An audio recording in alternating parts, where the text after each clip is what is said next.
made a shot-for-shot live-action remake of this excellent movie, they accomplished it. And I think, you know, I got to see this in IMAX.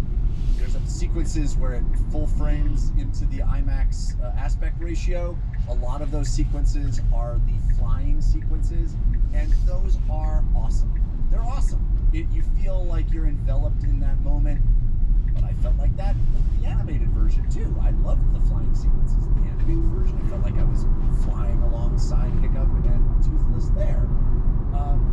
So, you know, and I think the you know, final act of this movie where everything crescendos and it gets to this huge scale, they pull that off. It is amazing. But it's kind of, I think we've gotten to the point in visual effects where that isn't impressive anymore. That's not, the fact that you can do this thing that you could only ever do as a cartoon, you can now do it photorealistic, I think is less impressive than it maybe once was. And though that sequence works, and the whole movie works, and everything's fine, I also agree that the lead, Mason Thames, is miscast. I think he's too hunky. Like, I think, you know, I think Hiccup is supposed to be... His jaw is too sharp. Yes, that's right. He's a hunk. Got muscles. Like, that's not, I can't blame the kid for being a hunk. He's a hunk. And he was the kid from the Black Phone. And maybe he was scrawnier when they initially cast him, but like, dude worked out. So I think he's doing kind of a Jay Baruchel voice. Yes. Like he's channeling the Hiccup voice, and I think effectively. But at no point do I think this kid is misplaced in the Viking society, right? At no point do I feel like, well, there's this scrawny, clumsy kid. He's just, you know, he's got the cool hair, he's got the cool jawline, and so in that sense, you know, it kind of misses the mark, and I agree with Devindra. But the bigger point is, what's the point? You know, the bigger point is what. Now, that said, I took my kids to this. They have seen the animated version, and they loved this. They loved the experience of watching this. So I guess, you know, huzzah. But there is no universe where I'm in the mood to see How to Train Your Dragon. I'm in the mood for the family to sit down and rewatch How to Train Your Dragon. We're going to pick the live action one. It's just never going to happen. And, you know, there's a long history of doing a new Hamlet, a new, you know, restaging a thing, doing a thing. But there's always a take, right? The whole point is, what is this take on that classic material? This movie doesn't have a take. It's just this weird, can we do it? Can we do it? And I don't think that is an interesting question anymore. Because as I said, as we've gotten to with visual effects, the answer is always yes. If you throw enough money at it, you can do it. You can make whatever visual you want to make these days. There's no guessing about whether it's going to... Can we visualize a real human person on the back of a dragon? Yeah, we can. Not surprising. We see it on TV. It's not impressive. So, like, maybe if we want to revisit this classic material, maybe we have a take. Maybe we infuse some new energy into it rather than just give us a faithful retelling of the same thing that's available to all of us to watch right now. And ultimately, like, 2/3 of the way through this, I just kind of felt sad. Yeah. Because it just, like you said, Devindra, it's so much energy and money and effort and talent and I agree. It's awesome to see Gerard Butler doing the character, but it's almost like I heard him aping himself. Yes. I heard him, like, I just had this image in my mind of him in his house watching the animated version and remembering how he delivered that line and being like, okay, I gotta say it just like that again. You know what I mean? It's not... You could be making us another Den of Thieves right now. What are you doing, Gerard Butler? That's right. He could be doing Plane 2. Still playing. Yes. Still playing. So yeah, I mean, again, my kids had a great time. My son walked out and said, I liked it better than the animated one. And I feel like that's just kid enthusiasm for, hey, that was big and loud. And, Yeah. You know, it was the first time my kids had ever seen an IMAX movie too. So That's cool. Yeah. It's just it. I think the costumes are weird. It does feel like cosplay through the whole thing for me. The Astrid wig did not work at all for me. It's felt like everybody is just doing this sort of puppetry of, we gotta try to make it as much like the cartoon as we can instead of adding anything. And to me, Yeah, every morning everybody got together and was like, guys, this is for DreamWorks. DreamWorks needs money. yeah, DreamWorks only has so many franchises, right? So we gotta make this work. You see Disney over there? You see them with their live action remakes? You see those Sonic movies? We need this to work for DreamWorks. It felt like every morning the actors in their trailer had to watch the scene they were about to shoot and try to do it exactly like that. And it's just like that, just devoid of creativity. It just felt like it sucked out all the energy and made this thing that's just sort of slavish and uninteresting. But also, if you're gonna do it like this is the best version I can imagine. It's not bad. It's just not interesting. Well, guys, Do it. I saw your tweet, so I liked it quite a bit. I liked it quite a bit. I mean, you love this franchise. You love these movies. I get it. Yeah. I get it. But let me try to. I'm obviously not gonna convince you, but let me try to articulate exactly why I think it's good. So first of all, I would say that I agree. This is the best case scenario. I have seen many of these live action remakes. In my opinion, this is the best one. But I agree with a lot of your complaints. Of all of them? Of all of them, yeah, I would say. What's a better one? I don't know if there is a better one. That's true, I guess. I have to think about it. Where I will agree with you is that, in my mind, the looks and the costuming of this movie for the human characters largely did not work. It largely looks like they're cosplaying. I think Scott Mendelson referred to it as, it feels like How to Train Your Dragon on ice. Yes. Like a kind of you know, cheap simulacrum of the original in some way. And I'm kind of, it feels like they tried to recreate the outfits from the film, as opposed to thinking, what is a logical outfit that feels organic in this world that would make sense? Right. And so that really did not work for me. You know, I just think very few of the characters look right. Maybe Nick Frost's character probably looks the most right. Very impressive how they were able to pull off Cobble as a live action character. Amazing. And Nick Frost is awesome in that part. I think even his mustache looked uncomfortable all the time. But the missing limbs was very impressive. So that was probably the character most. And none of the other characters really worked that much in terms of how they look. Particularly the main. That said, it is really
to me that every other dragon movie seems to have been made to look more realistic. Mm-hmm. And this one is still a cartoon character. And I understand that decision and that, Toothless has an iconic look. We're going to keep it, and it, we can't sort of like, but it just it feels very out of place in this movie to me. I do think it's a missed opportunity to not modernize Toothless in some way, to distinguish Toothless. Or make it look... I never believed that character exists. Mm-hmm. It felt like a cartoon character. Like its facial expressions are all very much the cartoon. Yeah. And listen, I love the cartoon. This is not a... I'm not ranking the cartoon lower in my estimation. I love that expression of the character and that whole world that is created in the cartoon version. Please, listeners, don't mistake my thing for saying, oh, they could have, transcended the cartoon. I'm saying if you're going to do it, think about it in a little bit of a different way, and maybe have an alternative that is equally interesting. And if your take is, hey, we're going to do this for a modern audience and make it look like this place is real. I never believed this place was real, right? It just looks like the cartoon. And when you're in live action, suddenly I'm starting to think, what do they eat? Where's the farms? How does this world work? Because in the cartoon, I'm not thinking those things because it's got a different rule set. It's got different dynamics and logic. And here, it's just the cartoon made flesh and bone, and that it just doesn't hold together for me. It's funny, Jeff, because where I disagree with you, Jeff, is the reconceptualization of Toothless. I understand the complaint, but I think we've seen what you're talking about. It's called the Lion King live-action remake, and it sucked. The characters were not expressive because they tried to make them like actual animals, and real-life animals do not smile and do the things. There's an in-between, man. So maybe this whole endeavor is dumb. Maybe we should just not do it. So many red flags here. To what you're saying, Jeff, I've seen interviews with the director where they're like, yeah, we tried to make this feel like a real lived-in world. Like, so they say they tried to do the things you said, but I also agree that I don't think it worked. Because none of it felt believable or real or anything. This is... It's not terrible. It's not bad. It's not. It's not. So many just missed why? opportunities. Or why? Why does this exist? Yeah. So we don't need to. We're not going to do a spoiler bumper thing because everyone already knows how this movie ends. So like, you should assume we're going to talk about we're going to talk about the ending of the movie starting right now. Okay, so like, I'll put that out there. But I thought the ending was incredible, and they're both amazing sequences. But in this one, in my opinion, which you guys don't have to agree with, the trying to make it look more live action really is additive. Like those two scenes, when you compare them next to each other, the live action one really does feel, in my opinion, more visceral today, more exciting in some ways than the original did.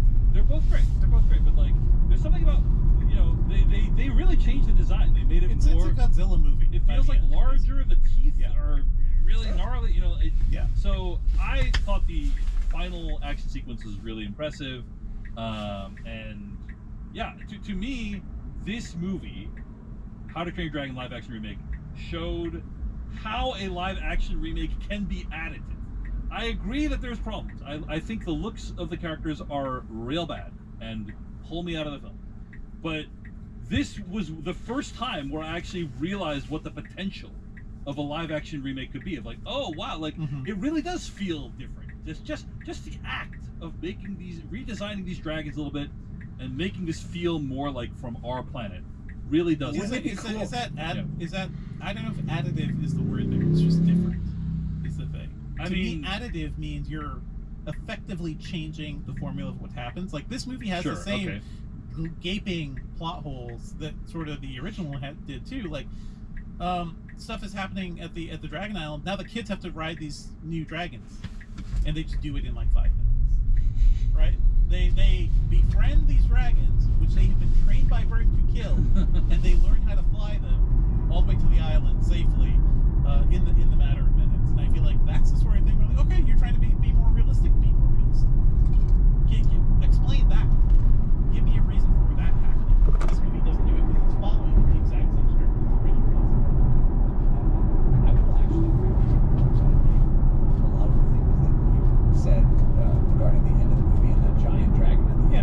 which makes me, I think, even more disappointed that they didn't attempt to do anything like that earlier, right? You could actually, I think, be a little daring with Toothless and make that character actually a little scary, right?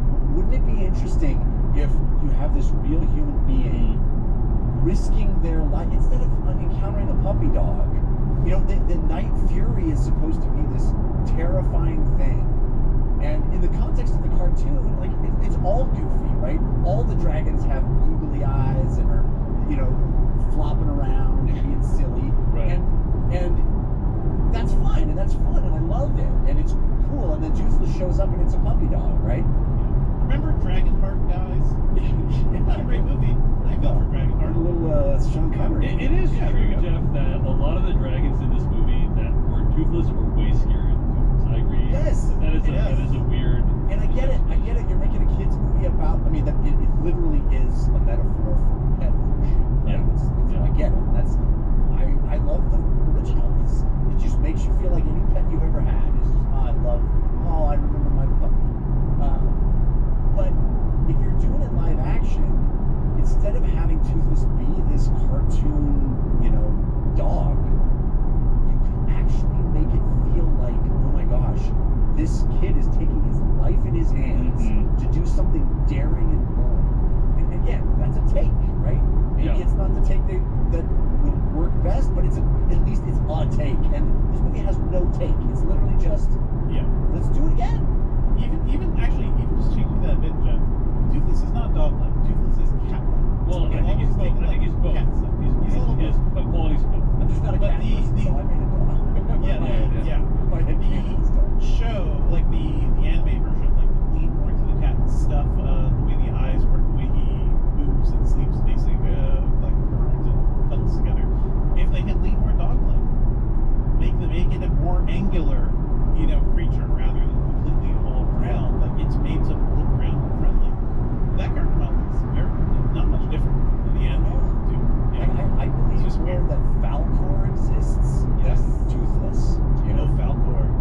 I do think there are other elements of commerce that do play into this. You guys Of are saying, course. right? Like they just have this epic universal theme park open where like Toothless is everywhere in that. He looks and it's like Toothless, he's and gotta look like you can't Toothless. imagine if they had like a different design, it wouldn't make any sense, right? So I get that. Yeah, but I understand what your point is. That it's a missed opportunity to kind of have a take on Toothless. Show the kids the never-ending story. Get some childhood trauma. Okay, let me put this out there.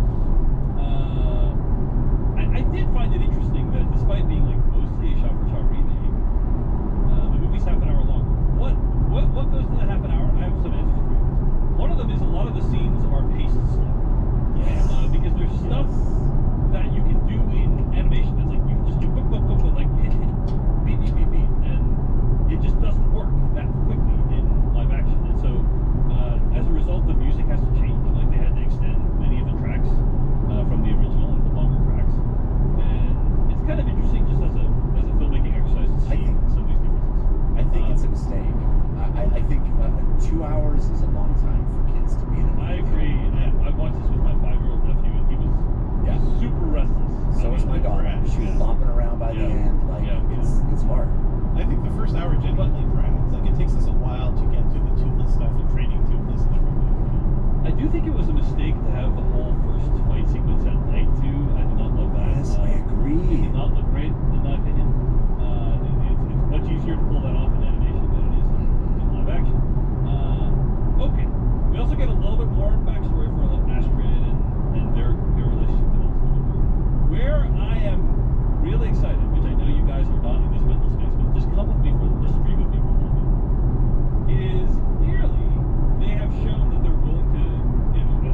Dragon 2, but she ends up not being a villain in that story. And I'll leave it at that.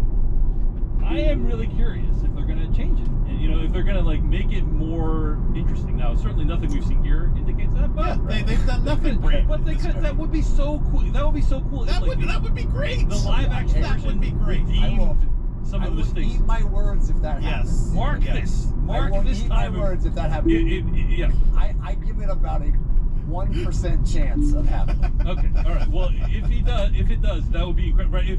If the live action version of the story was much more interesting than the animated version, that would be like. But that's what I wanted for this one. Yeah, I know. But the story was already perfect. The story was already perfect. Yeah, I know. But you know the one Also, that really wouldn't it be super helped. badass if Kate Blanchett was in How to Train Your Dragon 2? I mean, that would be rad. amazing. As the mom, yeah. As the mom, that would be like, wow. Like, I It's can't funny believe too, though, that they retain the joke from this one about how big her bosoms are. Doesn't work. It doesn't work. Doesn't Because work. we know what she looks like. Anyway, but the one that really needs help is 3. Like, page 1 rewrite on 3. Can we do Really? that? You didn't like 3? I thought 3 was better than 2 personally. Oh, I disagree. I think they increasingly decline. I Personally, completely forgot about 3. No, I like 3 a lot better than 2. I thought 3 was... I like 2. I like 2. I didn't love 2. I liked 2. I thought 3 was actually not. I just want to see some live action dragon humping going on in 3 because that's really what that's all about. It is a lot of yes. Anyway. Also going to say that, you know, I'll just give one other shout out before we wrap this up, which is that the score of the movie is substantially different, and some of the changes are actually really cool. Test Drive, one of the most popular tracks, there's a really different take on that track in this movie, and I don't think that this score is necessarily better than the original, but this I will grant you, it's different, and that is interesting in some ways. So, And it's hard not to like be swept away by John Powell's themes here, like all the flying tracks, the big climactic stuff. Like it works. It's really good and thrilling because it was good and thrilling before. It's just it's a little different now. All right, folks. Any other thoughts on How to Train Your Dragon, the live-action remake? I feel like we gotta put money down on the second live action remake being like better. Yeah, I'm willing to put money down. Different in any way. How about different that? in any way. Yeah. I actually think there's a high possibility it's going to happen. You know, because I think that this is like a once in a lifetime opportunity to go back and fix your own movie, and I think you have to take it. You know. I mean, anyway. I would like for them to take it. I don't have any confidence. But the thing is, I don't think there were any major story flaws in How to Train Your Dragon. There are in How to Train Your Dragon 2. You know what I mean? think that's a solid, logical position to take, Dave. That this one, you don't agree with it. But this that's one okay. don't need to be fixed. That one do. Yes. But I have no confidence that That's any of the people will do that. And there were things that could have been fixed in this one. They just got That's to go. true too. That's true too. All right, folks. At the end of the day, despite everything we have just said, it is really impressive that Dean DeBlois made a movie, remade his own movie, Made his own movie again. He made his own movie, and that's going to bring us into this week's episode of the podcast. Our theme song for this episode came from Adam Warrock. Check out his music online. Our spoiler bumper and weekly plugs music came from Noah Ross, who also edited this episode. And I think videos provided by Kurt Mega and John Barry. Next week on the podcast, I think it's going to be 28 years later, folks. 28 years later. Really excited about this one. Really curious what else new these folks have to add to the mythos. Until then, we'll see you later. Bye.